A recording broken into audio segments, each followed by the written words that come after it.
First of all, I would like to introduce myself. My name is Abdurazak Ahmed. I'm studying business computing at Leeds Metropolitan University. This year I'm doing my work placement, meaning students go to a company to gain experience before graduating. Personally, I wasn't too keen with the prospect of a 9-to-5 job in the UK, and I always wanted to travel and work abroad, especially in East Africa.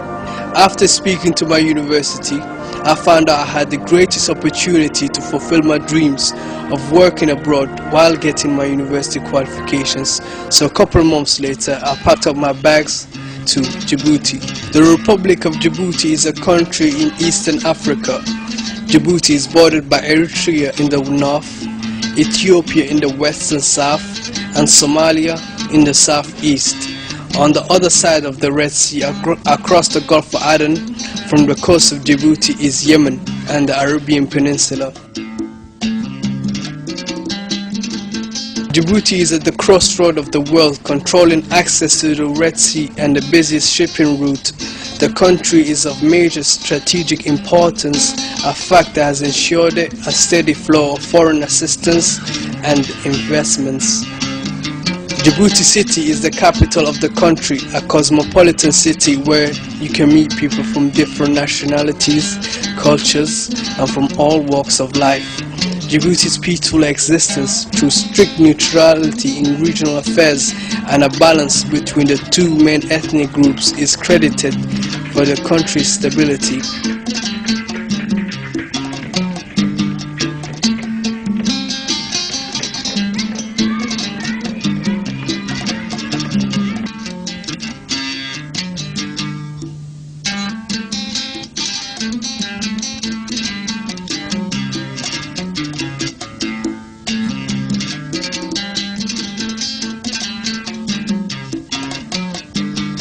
Dalo Airlines flies from London to Djibouti is the country's most reliable and economical route.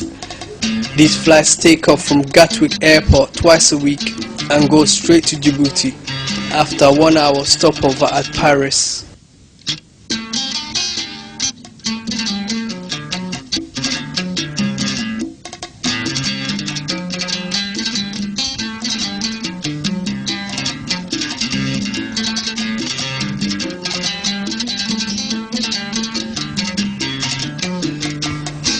Upon arrival at Djibouti, you will be taken to the arrival lounge where you will go through usual screening and check-in procedures as any international airports.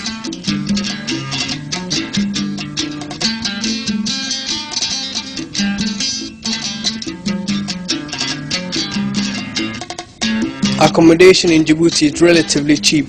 Prices vary, but you can find whatever suits your needs, from a 1-bed apartment in city center with all mud cones to a shared 3-4 bed house in an affluent district of the city, or even beachside apartments full of modern features and amenities. After finding a place of residence, the next important step is setting up a bank account.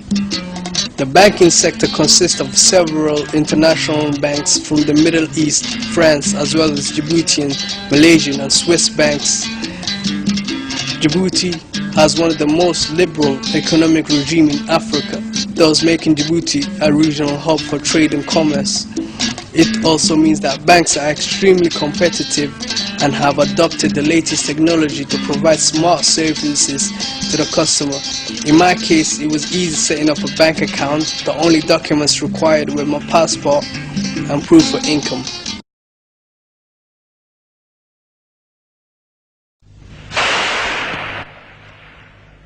Djibouti's struggle for independence was long and full of obstacles.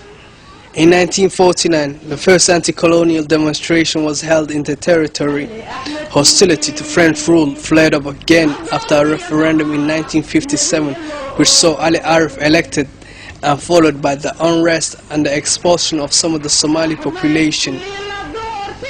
At the beginning of the 1970s, the situation shifted significantly. Hassan Guled, head of the Somali African Popular Union, joined with the Afar League for the Future and for Order, headed by Ahmed Dini, to become the African People League for Independence. This was the first inter-ethnic party in the colony. Riots followed the election and the United Nations urged France to grant the territory independence. The French, however, stood firm in their refusal to do so and in maintaining Ali Arif in power. The 1970, a period of turbulence in what was still a French colony, culminated in the resignation of Ali Arif in 1976, followed by the return of many who had been expelled and the revision of the electoral register. In the election held in 1977, Hassan Guled and his party easily won, and a new government was formed. This new government adopted an austerity budget and undertook extensive reorganization.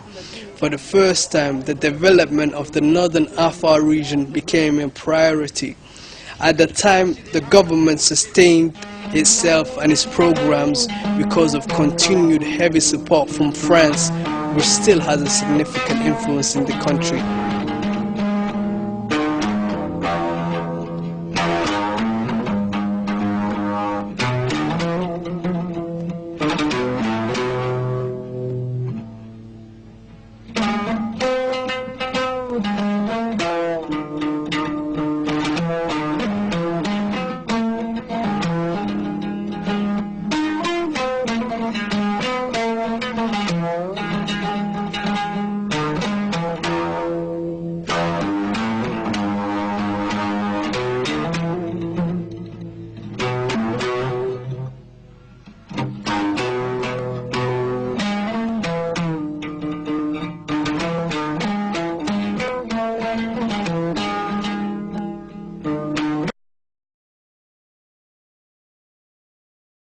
The American presence in the country has been noticeable, to say the least.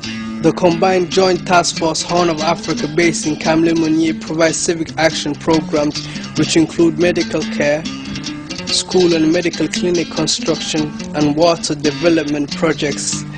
The military base is the only one of its kind in Africa and has become one of the main employers in Djibouti.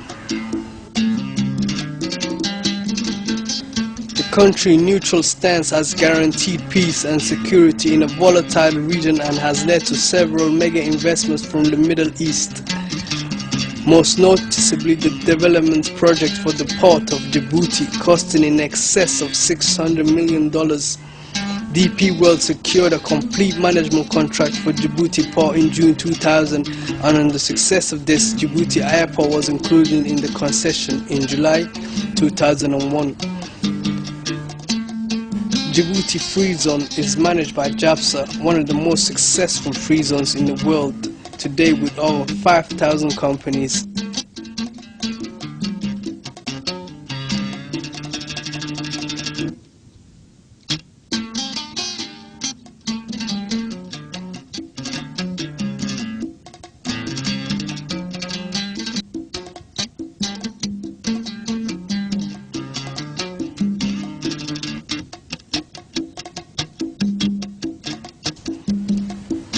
Since DP World commenced operational management, Djibouti's port container productivity has doubled to 28 moves per hour, the best performance in Africa.